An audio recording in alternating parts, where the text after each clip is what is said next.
সোজা হয়ে হাঁটতে পারো না? না আমি হাঁটতে পারি না। তোমার বাবা কি করে? আমার বাবা নয়, মারা গেছে। তোমার বাবা নাই, মারা গেছে। এর বাবা নাই, এরা আপনারা ছিলেন? হ্যাঁ, বাবা নাই। তোমার জন্য লুঙ্গি নিছি, এটা হবে? দেখো, হবে। এটা ঈদের জন্য। তারপরে এটা হচ্ছে তোমার গায়ে জামা, দেখো জামা হবে? হবে।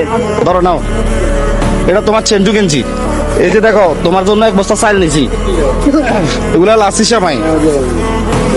হ্যাঁ, তারপরে এখানে হচ্ছে এগুলো হচ্ছে বাংলা সামাই, বুঝছো? হ্যাঁ। এগুলো হচ্ছে এগুলো বাংলা সামাই প্যাকেটের, এগুলো পেঁয়াজ, এখানে তেজপাতা, এটা হচ্ছে চিনি, এটা লবণ, তারপরে এটা হলো দুধ, আর এটা হলো তেল। এখানে সাবান, এ সাকু, এগুলো হবে? হবে। এগুলো দিয়ে তোমাদের ঈদ কাটবে? হবে কাটবে। এটা নতুন টাকা। তুমি যদি সুন্দর করে একটা হাসি দাও, এই 1000 টাকার নোট তুমি পাইবা। একটা হাসি দাও।